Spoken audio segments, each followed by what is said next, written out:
Jebbyites, we have been debating a lot of the lead categories this week. I'm here with Chris Beachum. I'm Rob Licuria. Chris, welcome to the chat. Yeah, so great that we're doing these again. It is. It's always nice to see your face and debate Emmys with you. I feel like I'm 10 years younger, so that's always a plus. Mate, lead actress in a limited series or movie is probably something that we could say there's a front runner and there's not a lot to argue about. But we're going to certainly give it a red-hot go and argue for all the nominees here. I'll read them out first. So Jessica Biel is the sole nominee from USA's The Sinner. Laura Dern is nominated for HBO's The Tale. Michelle Dockery is nominated for Godless. Edie Falco is back for Law & Order True Crime, The Menendez Murders. Regina King is back for 7 Seconds, the only nomination from that series. And Sarah Paulson is back once again for American Horror Story Cult. So I'm guessing that you're with me that Laura Dern is absolutely out in front here, right? I think so. It's a combination of factors. She's really maybe the biggest movie star. I don't know if you use the word star. She's often co-starring in movies, but maybe out of the group. She just won last year for Big Little Lies. So she's really been having almost a year-long moment. She went on to win, several other prizes other than the Emmy.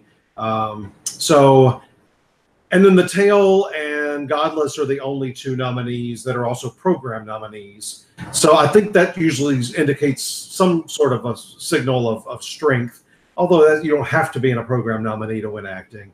But it just feels, and it's such a heartfelt performance and difficult performance that I feel like there's some weight to it as well. I think she's out front here for sure. Yeah, and when you look back at the previous winners over the last few years, you've got people like Nicole Kidman, Sarah Paulson nominated again, Frances McDormand, Jessica Lange, Laura Linney, Julianne Moore, Kate Winslet, Claire Danes. These are really big names, and most of them are film stars as well. And I think that definitely gives Laura Dern the edge here over her competitors. And her performance in The Tale is nothing to sneeze at. The Tale's also nominated. I think it's between The Tale and Black Mirror in the movie category. And so it helps that she has those things going for her. But if we're going to make arguments for others, despite the fact that it's quite telling that The Sinner, Law & Order, and 7 Seconds received no other nominations across the board, I was lucky enough to nominate Jessica Biel. I'm very familiar with her performance, and I thought it was, for her, really like a breakthrough performance in her career. Very, very cool that she's nominated here. And if they wanted to reward a younger actress who really did some amazing work that they weren't probably expecting from her, I think she would be the person who would probably pick up votes for that reason. Do you agree? Very complex role. She's also one of the producers on the project. I think those things can come into play. I definitely think she's in second place for me. But yeah, it's a possibility. We continually see upsets at the Emmys. Yeah, and also I think when I think about upsets or surprise repeat winners, I think about Regina King. Again, someone who I have had the pleasure of interviewing a few times and interviewed her for this. So I watched the whole series thinking, I'll watch it and prepare for the interview, and I was so engrossed by it. It's such a shame that it only lasted for one season. She is absolutely heartbreaking in this series as a mother who loses her child. She won for American Crime twice, and that second win that she won for was a little bit of a surprise that she was back again. She's someone that everybody always says she should have won Emmys years ago. She's been a great working actress for such a long time on wonderful projects, never been recognized, and now it appears that everything she does, she gets nominated for it. So there might be an argument for her.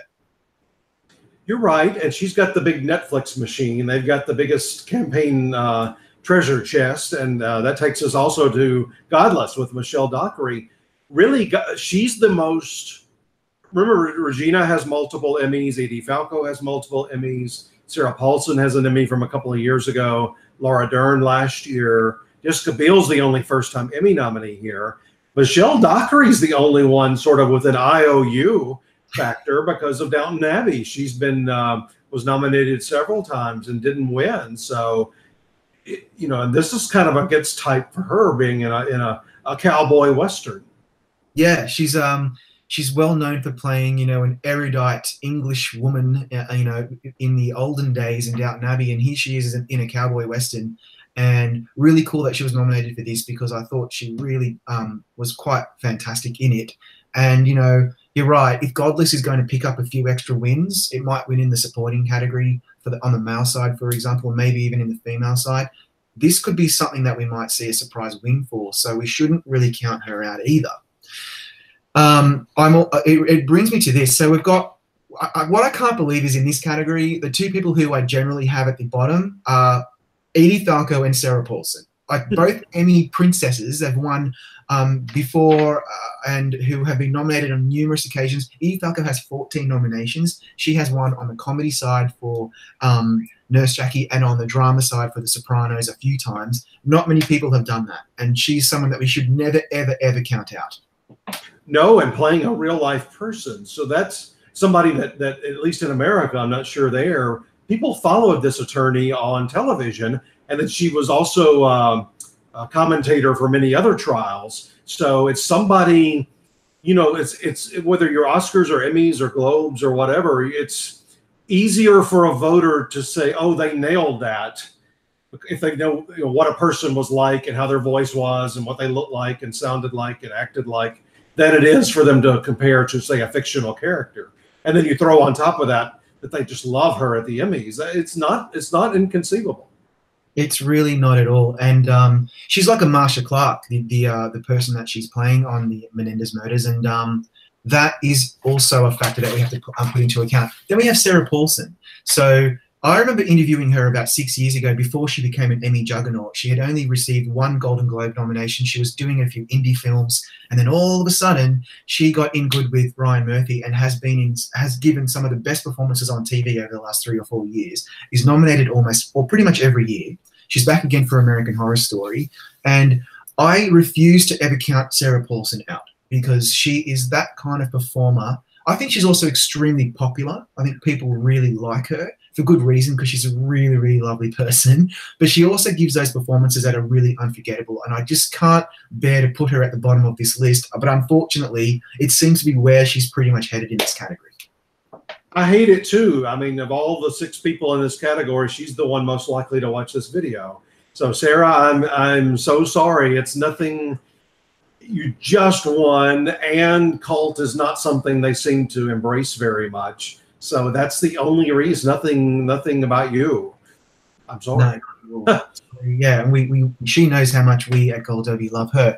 All right, look, mate, I don't think there's a lot more to talk about here. I have, if I was going to go out on a limb, I'd probably throw Regina King a bone, because I really do believe that she's that respected at the moment, and she's just on this streak, and she's fantastic in 7 seconds. But it looks like Laura Dern, possibly Jessica Biel, could win this, and you know, we'll see what happens. But everybody, you guys need to put in your predictions.